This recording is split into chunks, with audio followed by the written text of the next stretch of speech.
Hi community, it's November 2019. I'm Lee Wind, and this is my video newsletter that's all about informing, updating, and hopefully inspiring you.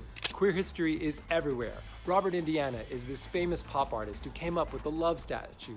You know, the one that's the letters in a stack with the O on the slant. It's everywhere, all over the world. There's one in Israel. There's one in Washington, D.C. that's in Italian. There's one in the city I grew up in, Philadelphia. There's one at the college I went to, University of Pennsylvania. There's one in New York. They're all over the world. There were even a postage stamp. And it's really exciting because today I learned that Robert Indiana was gay. In the 1960s, he had a relationship with this other artist, Ellsworth Kelly.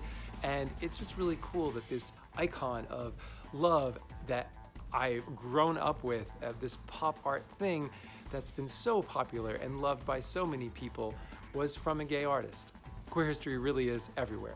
Lee Wind Author Update. Some months it's just about doing the work, and November is that kind of month. Linda Sue Park taught me this great technique. It's called a 12-minute writing sprint. I set my timer on my phone for 12 minutes and I tell myself I just have to focus for that much time, and I do it every day, and some days I'm able to do more than 12 minutes. If I'm in a roll, then I'll hit the timer to do again another 12 minutes and another 12 minutes. But some days all I have is 12 minutes. But you know, piece by piece, day by day, I'm building the new novel and I'm really excited about it. Readers say. Andrea at Stargirl Riots is a reader in Cape Town, South Africa. And they tweeted on October 27th, I just finished the audiobook of Queer as a $5 Bill by Lee Wind, and exclamation point 6 times. I've never reacted to a book so much. I'd be exactly, thank you, talking back, eyebrows effing raised while yeah, but all the way through. 10 out of 10 recommend. Ha. Thanks, Andrea. I love that you love the book, and I love that it's being read and listened to on the other side of the world. And when it reaches readers and it affects them like that, that's what it's all about. Events. I had a great time at Models of Pride. There were over 1,400 LGBTQ and allied teens there. I had a great session where we talked all about discovering LGBTQ history, and one of the attendees, a teenager, even sketched me.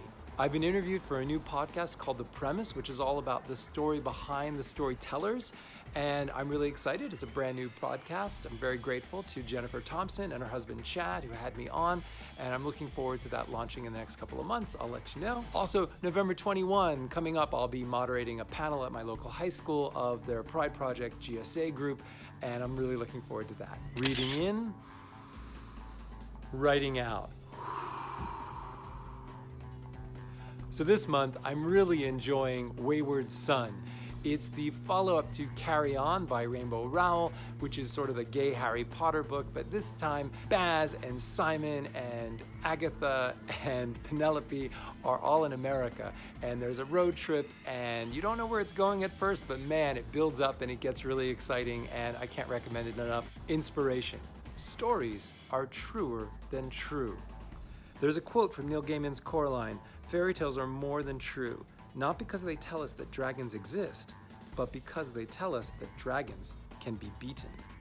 We absorb that, and it makes the next dragon a little more survivable. I love that. It's from A.J. Hackwith, a queer writer of science fiction and fantasy, and author of The Library of the Unwritten, who was interviewed in Shelf Awareness on October 25, 2019. Thanks, AJ, and thank you, Neil. Want more? Check out I'm Here, I'm Queer, What the Hell Do I Read? At leewind.org. Until then, the light in me recognizes the light in all of you. Thanks.